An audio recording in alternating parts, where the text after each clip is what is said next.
EDC 2022 is finally here.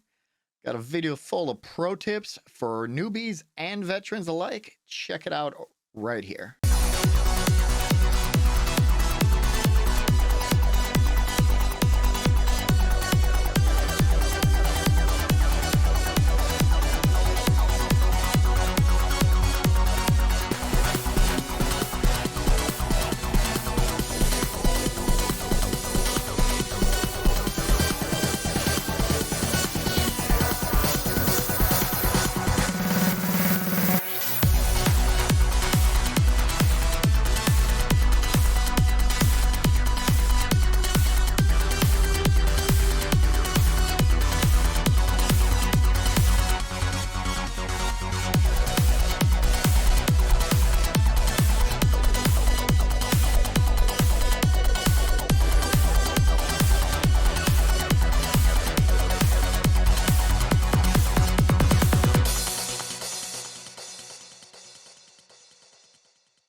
All right. So if you've been to EDC before or you're brand new, there's always things you can learn from each experience. I've been there 4 times now, and each one has provided all new challenges, from both staying on the strip in a hotel and staying at the camp itself. So I'm going to go over both for both parties, those of you who've gotten hotels and those of you at camp. It's significantly different, but some of the things are along the same lines. So we'll start out with traveling out there. How are you going to get there? Flights, I would hope you've already done this, but if you haven't and we're waiting, always check, the good resources like Priceline, Expedia, and all those. Another option is Tuesday morning, midnight, and Monday night into Tuesday morning. Airlines tend to discount their prices, and that's one of the best times to get in on that. Preference would always be to fly in on Wednesday before, so this year it'd be the 18th of May, and fly out on Tuesday or Wednesday, the 24th or 25th. Reason being, it'll be packed on the flights leaving on Thursday and coming home on Monday, and way more expensive. I think I saved $250 or $300 by doing this last year. Or for October, I'm sorry, when I say last year. And it's always, less packed and, a lot easier to move around and all in all cheaper. Another thing you're going to want to do is, if you're staying in a hotel specifically, pack light. Pack only things you think you're going to need, because you're always going to come home with a lot more than what you went out with. Camp is different because you got to bring a lot of stuff. We'll go over all that, though. So, for those of you staying on the strip or downtown or an Airbnb or whatever you're choosing maybe, the rates are cheap for Wednesday, Monday, and Tuesday nights around EDC. Thursday through Sunday night, very spendy. But that's to be expected. It is a premier event out there, so what are you going to do about it? So, I hope you've gotten a hotel. If you have not, you are very late to the game and might be in a bit of trouble financially. If you still need to get one, I would check Excalibur or Luxor, or if you know somebody who can get you in at the Jockey Club.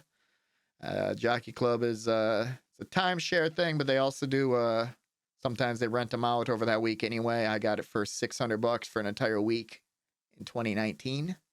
That's located at the base of Cosmopolitan. So those are some options to check out.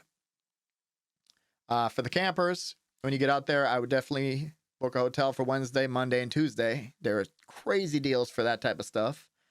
I know we stayed on Fremont Street on Wednesday night and went out to the camp on Thursday, and then we came back and stayed at Videra, did a little expansion on Aria, and we had a suite for $59 for Monday night. It was absolutely insane.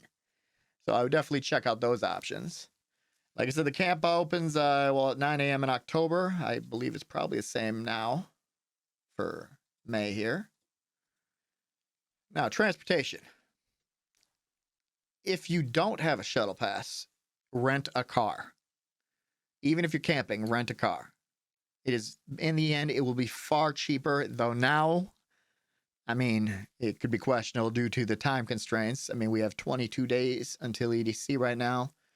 But example, last time I did cabs and I spent roughly $220, and I was super lucky to even get a ride back from the camp because cabs don't normally go out there. I just happened to catch the guy offhand, but he charged every person in the car $80 for a ride to hotels that were right next to each other. So that's something to think about. And ride sharing, you could use Uber and Lyft. However, again, internet is very, very, very limited out there data wise. Like, I could not even get into my phone to pull up the app to order anything. So you could be standing there for a very, very long time trying.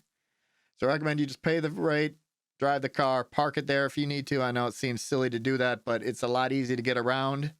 Plus, you can do things like stopping on your way to pick up supplies and, all those things, especially for the campers. For the hotel people, I mean, if you're trying to get a cab or an Uber during the peak times going out to the festival is going to be a nightmare anyway, because it's going to be gridlocked and your rates are going to be very, very, very high. Because for cabs, it's time-based. So it's just something to think about. I've rented a car 3 times. I was out there, and last time we did the cab thing, I would go back to driving again. So for those of you staying on the strip, leave early. Even if your first act is at midnight, leave early. We ran into the issues of traffic this last year. Traffic is so horrendous out there. Like that year, 2019, it could take up to 5 hours. We left at 6 p.m. to catch a Tiesto set at midnight, and we showed up 15 minutes late. So it's gridlocked like that. The interstate and the Las Vegas Boulevard are all locked up like that. So make sure you're leaving plenty early and not going during, the peak hours, trying to leave at 10 to get there by midnight. I'd make sure you leave it and giving yourself plenty of time. And campers, obviously, no issue there. You're already there. Because there you are. You are right there, literally outside of the campground. So those of you who's first time to camp, you are in for a treat. I went in 2021 and camped, and though there were a couple of hiccups, it was the best experience I've had there thus far. So that's definitely, you're definitely in for a treat. And we'll go into that in just a moment here. For those of you who are planning on doing EDC week stuff, I do not recommend doing any of this on the actual festival days. We did it in 2019 and were wiped out. We did like an Armin set on Thursday night at a club. Went to the festival the next day on Friday, rated open, stayed till 5 a.m. Got home by 7 after we ate and everything. Went to bed about 8:30. Had to get up at 10 to go upstairs to catch Dash Berlin at the pool party, and that was until 4. Then we made it to EDC by midnight. That was that day. And we did the same thing the next day, another pool party. And coming back from the strip that following night we were so exhausted, we were like falling asleep. It was one of the scariest rides back. And then we ended up sleeping for an entire day out there right afterwards. So I don't recommend it. Maybe do stuff on Thursday and Wednesday and then after. Or if you're not going to go till super late, then maybe catch a pool party. But, it's up to whatever your stamina is. I, myself, probably wouldn't do all the pool parties again. And if you're camping, yeah, that's out of the question at that point. But for those of you on the strip, I don't advise it. So now, what are you gonna bring? Now, this is something that I've learned over the years, but I still messed up very, very bad last year. So we'll go over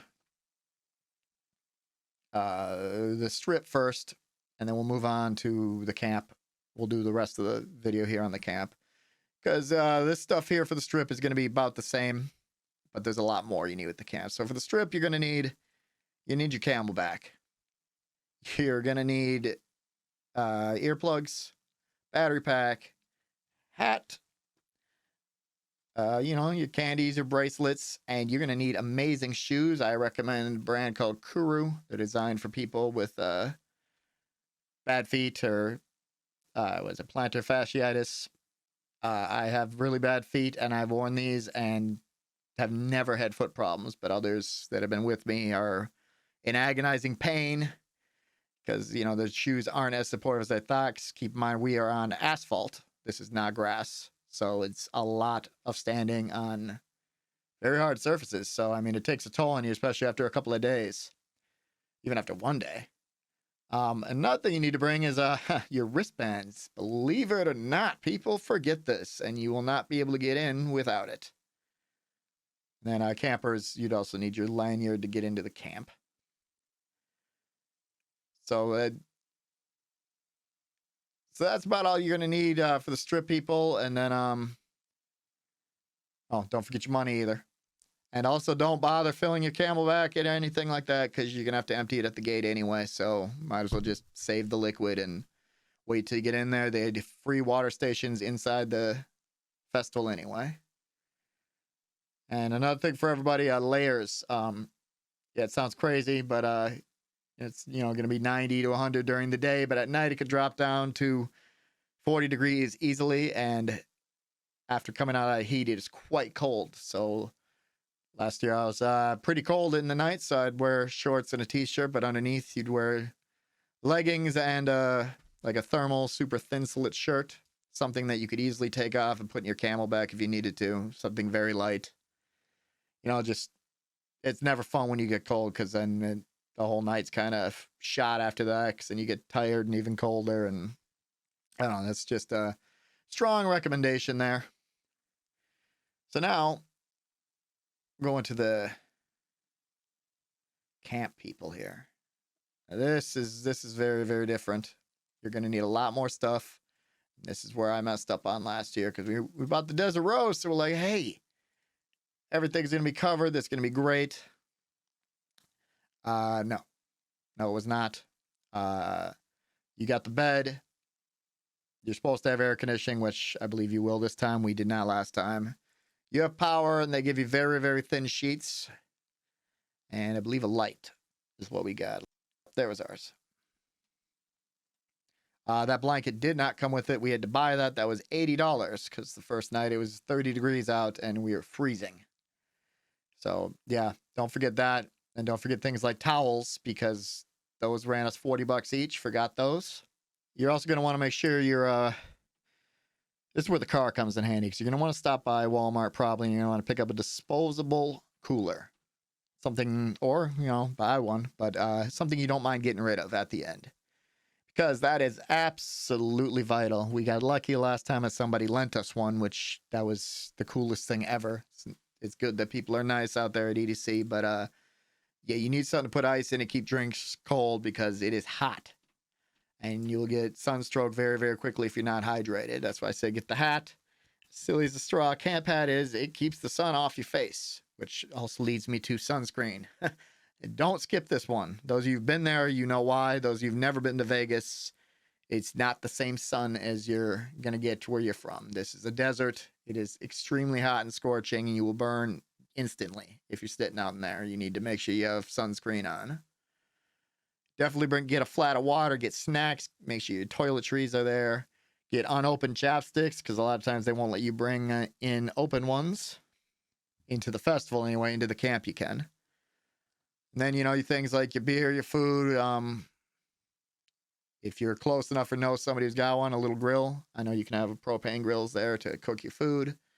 Food is on the spendier side in the camp and in the festival. I mean, it's not the worst I've seen, but if you have to do it every day like we did, you end up spending several $100s just on food, and it adds up pretty quick.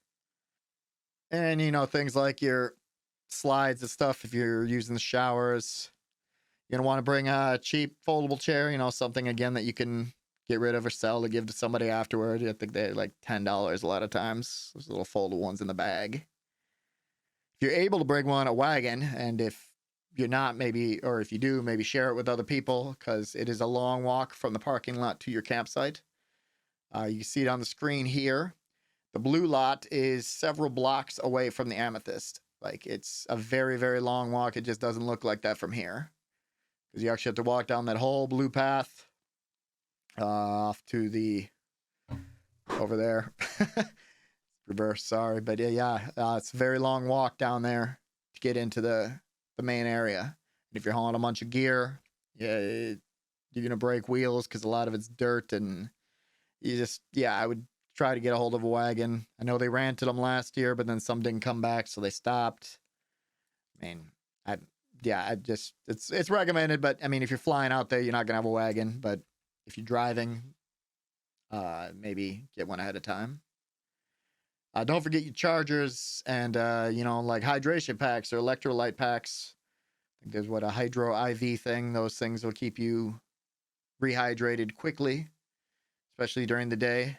At night, it's not so bad. I mean, you have unlimited water inside the festival as long as you have a camel bag or a thermos. They'll fill you up for free. Otherwise, you can spend $6 per bottle in there. Yeah, it's pretty expensive, but the filtered stuff that they give you there, it's free. So I strongly recommend that. I mean, camelbacks don't cost that much. They're $25 to $40. It's probably the best investment you're going to make for this. Then you don't have to get out of the crowd. You can just, you hang out, and one pack lasts you most of the night. I think I had to fill up once or maybe twice every night. So, yeah, lots of cool stuff to look forward to this year. It's going to be quite exciting. And I know they came out with that new, was it right over here? There. Yep. That new little sapphire lot, which is far away from the mesa.